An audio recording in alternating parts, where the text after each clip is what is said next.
गणेश जी विघ्न विनाशक देवता के रूप में जाने जाते हैं। इसीलिए किसी भी कार्य की निर्विघ्न पूर्णता के लिए इनकी पूजा को आवश्यक कहा गया है। करवा चौथ के दिन व्रती को नित्य कर्म से निवृत्त होकर गणेश जी की पूजा के लिए मन में संकल्प करना चाहिए कि मैं आज दिन भर निराहार रहकर गणेश जी के ध्यान में तत्पर रहूंगी और रात्रि में जब तक चंद्रोदय नहीं हो जाएगा तब तक निर्जल व्रत करूंगी। व्रत के दिन सायंकाल में ही घर की दीवार को गोबर से लिपकर उसके ऊपर गेरू की स्याही बनाकर उससे गणेश, पार्वती, शिव, कार्तिक आदि देवों की प्रतिमा बनानी चाहिए। साथ ही एक वट वृक्ष मानव की आकृति बनाकर दिखानी चाहिए। उस मानव आकृति को हाथ के छलनी से भी होनी चाहिए। पास में उदित होते हुए चांद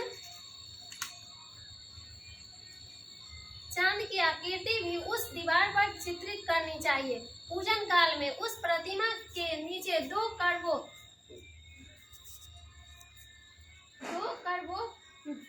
तांबा, पीतल, मिट्टी आदि से निर्मित एक विशेष प्रकार का पात्र जिसके सिर पर जल गिरने से एक टोटी लगी रहती है में जल भरकर रखना चाहिए। उस करवे के गले में नारा लपेटकर सिंदूर से रंगना चाहिए और उसकी टोटी में सरई की सीख लगानी चाहिए। तदंतर करवे के ऊपर चावल से भरा हुआ कटोरा रखकर सुपारी भी रखना चाहिए।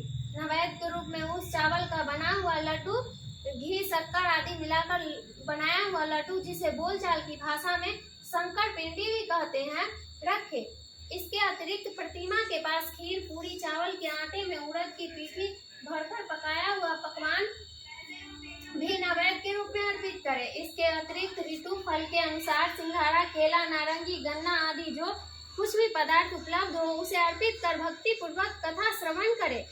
कथा के अंत में पूर्व में स्थापित उन करवों को दाहिनी ओर से बाईं ओर एवं बाईं ओर रखे हुए करवे को दाहिनी ओर घुमाकर स्थापित कर दे। इस प्रक्रिया को लोक भाषा में करवा फेरना भी कहते हैं।